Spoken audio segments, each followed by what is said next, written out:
Hi welcome to our channel. ప్రస్తుతం మనతో పాటు ఇమ్మంది రామారావు గారు సీనియర్ జర్నలిస్ట్ ఉన్నారు. వారితో ఒకసారి మాట్లాడదాం. సార్ నమస్కారం. నమస్తే అండి. సార్, హరిరామ జోగయ్య గారు జగన్మోహన్ రెడ్డి గారికి షాక్ ఇచ్చారు సార్. ఆయన కేసుల పైన విచారణ చేపట్టాలని చెప్పేసి కోర్టులో పిటిషన్ వేశారు.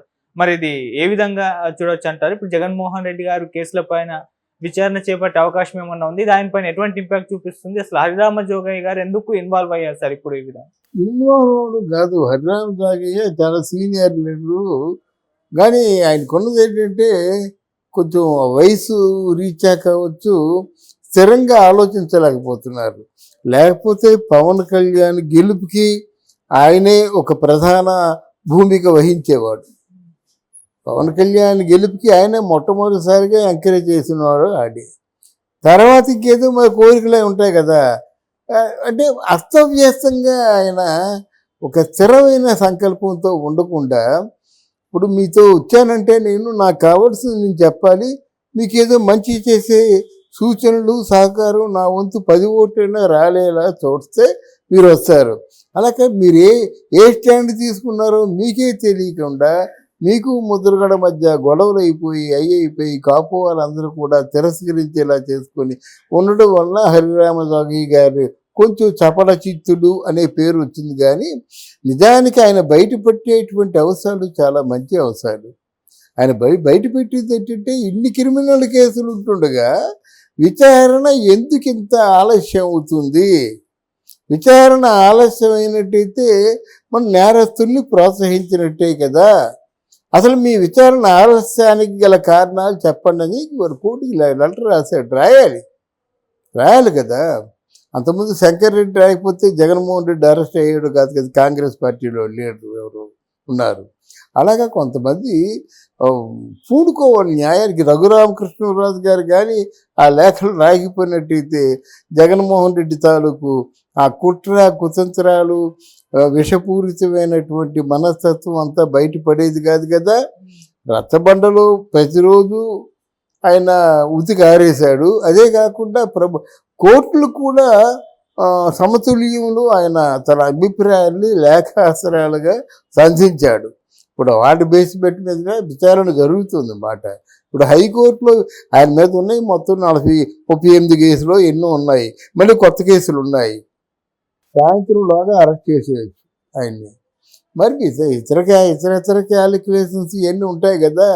ఆ క్యాలిక్యులేషన్స్లో రాజకీయ గణాంకాలు ఉంటాయి. ఈ గణాంకాల్లో వాళ్ళు ఎటు మాట్లాడలేని పరిస్థితుల్లో ఉన్నారు. కానీ అసలు మొత్తం ఎవరెవరైతే స్కామ్లో ఇరుక్కున్నారో అందరినీ కూడా బయట పెట్టివచ్చు.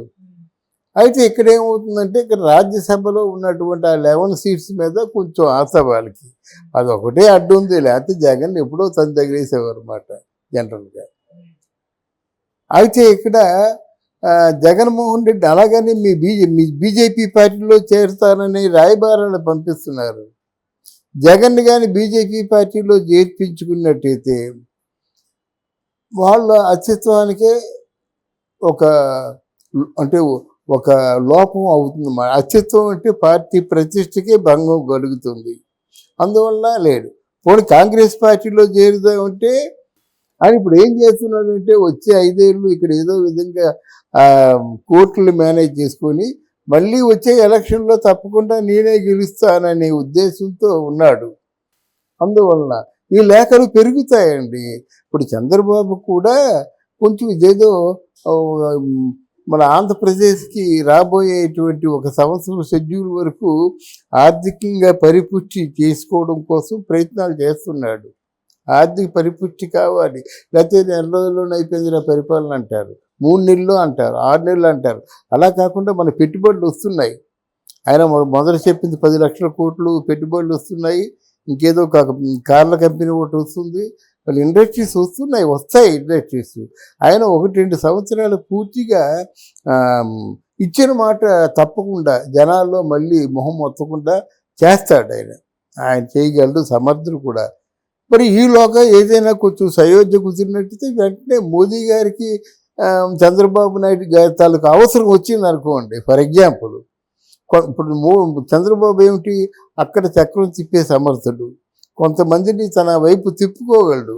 కనుక చంద్రబాబు నాయుడు తాలూకు అవసరం వచ్చిందనుకోండి, ఇమీడియట్గా జగన్మోహన్ రెడ్డిని అరెస్ట్ చేసేస్తారు. అంతే. ఇంకా అసలు వెసులుబాటే ఉండదు. అన్ని అందరూ చూసేశారు, హైకోర్టులు చూసేశారు, సుప్రీంకోర్టు చూసేశారు. మన జగన్మోహన్ రెడ్డి గురించి అందరికీ తెలుసు.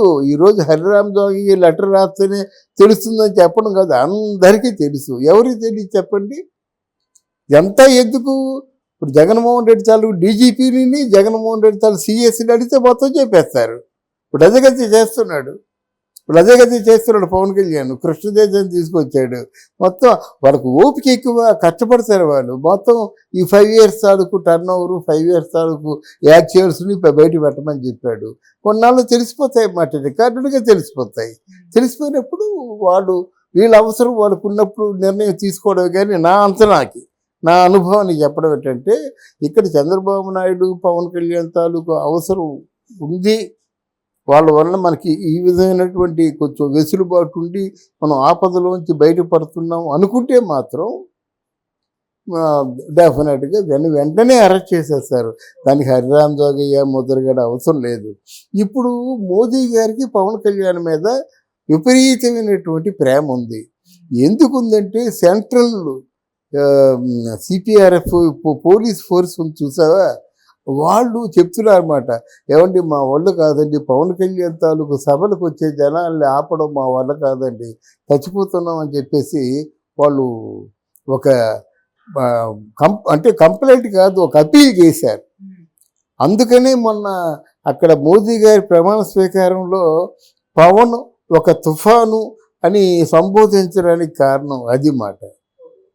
ఈ పోలీస్ ఫోర్స్ అపీల్ చేశారన్నమాట, అమ్మో ఎక్కడ జనం చచ్చిపోతాం అపీల్ వాళ్ళ అరికట్టడం కష్టం కదా. అందుకు పవన్కి సభలకు కూడా జనాలు వచ్చేస్తున్నారు తండోపతండాలుగా.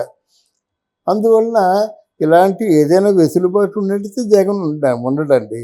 తర్వాత ఆయన ఆలోచన విధానం కూడా సక్రమంగా లేదు, వక్ర మార్గంలో ఉంది. అంటే ఎంతసేపు వీళ్ళు మనసును బాధపెట్టి, వ్యక్తిగతంగా బాధపెట్టి, ఇళ్లలో ఉన్న కుటుంబాలను బాధపెట్టి, వాళ్ళ అభిమానులు బాధపెట్టి ఎంతకాలం ఇలా బాధపెట్టే కదా నువ్వు ఓడిపోయావు. మళ్ళీ అదే స్కూల్ రిపీట్ చేసేలాగా ఉంది. ఇంకా ఉన్న వాళ్ళు కూడా అప్పుడు జనసేనకేమో ఒక 4 రిక్వెస్ట్ చేస్తున్నారు మమ్మల్ని కలుపుకోమని. ఇంకా మిగతా 4 తెలుగుదేశంలో చేరిపోతారు. ఇవన్నీ తెలిసిన బాగోతాలే. మోదీకి తర్వాత అమిత్ షాకి, ఇప్పుడు రాజ్నాథ్ సింగ్ తెలీదా? ఇవన్నీ తెలుసు.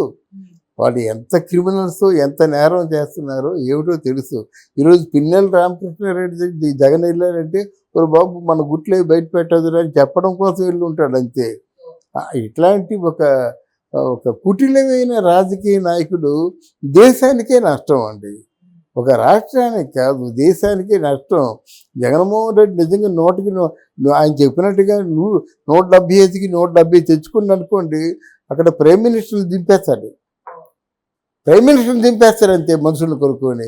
ఈయన మనుషులు కొంటానని కేసీఆర్ తెలివితేటలతో బయటికి అనేసాడు, అనకుండా చేస్తాడు జగన్మోహన్ రెడ్డి. అంతటి ఘనుడు. Thank you so much sir. Thank you.